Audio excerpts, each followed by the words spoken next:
Okay, so it's week 5 and here is the pumpkin progress. So you may or may not recall that these jack-o'-lantern pumpkins have been my problem child. So I started them too soon. They just ran with all the energy and they're really, really lengthy. I tried transplanting some into cups. That did not work. They broke because the stem was not long enough to support them. However, I'm really excited. In week 5, a lot of their actual leaves started coming out. So this is their seed leaf, which is the same shape as the seed itself, which I thought that was really cool. My mom taught me that. And then this is the actual pumpkin leaf that is coming up, and that's really cool because at the beginning of this week there was only one pumpkin leaf, and then most of the plants are just starting to have their second one. These are my spooky pumpkins. They did the same thing. They took off really early and they got really lengthy, but they seem to be recovering pretty well. Again, their second leaf is coming out right here. Isn't that so cute? I love that. It's a little heart. And a lot of them did come up, and there's also one coming up right now, which is super, super cool. So I think even though I started them too soon, I think these ones are going to recover just fine. There are a few that didn't germinate, but that is okay. I think we'll have more than enough.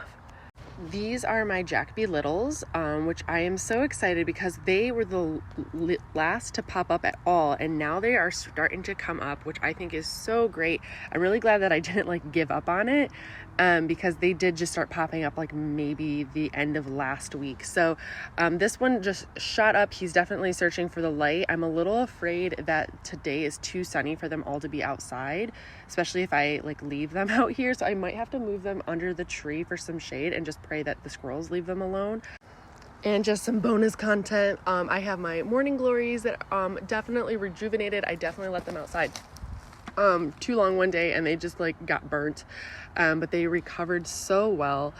So I'm really excited about these. I would love to keep them outside, but I really want to do a good job hardening them off so they don't just die on me. I have 2 varieties here. So this one's really lengthy and it's ready to start climbing, especially with that little tip that's reaching out trying to find something to climb. So he's going to keep stretching until he finds something to climb. So I probably should take care of those sooner than later. I just want to be sure that they don't die as soon as I move them outside. And these are okra, which just died, which I'm assuming is because their roots had nowhere else to go. It was kind of just an experimental thing anyway. And last but not least, these are my Moonflower morning glories. They are doing so good. Remember in the beginning I thought they were lettuce. I thought that was so funny. Here is an update on my rain barrel. So I got the rain barrel and my awesome neighbor helped me cut off the gutter, and then we attached that on there. I'm a little disappointed because the person who had this before me that I bought it from, they cut it, but they put the hole on the opposite end. So that's why the black tube has to be on this side. So instead of just straight down, which looks really silly.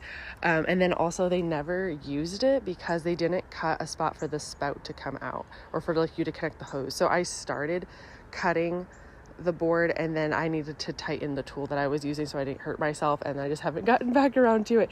But that is installed. I didn't really rain yet. There might be a little water in it, but not much.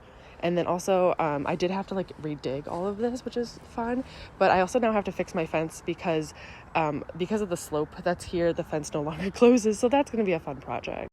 Okay, this is probably silly, but on my pumpkin rows that I started, I put down this weed mat to start hopefully killing the grass and then having some nice rows to work with.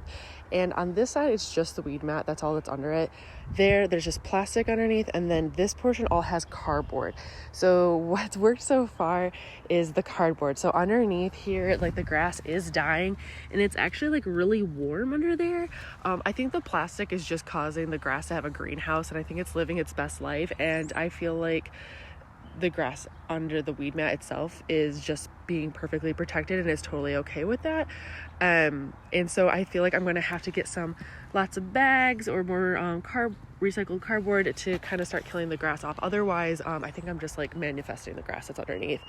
So yeah, to the sun, to the shade.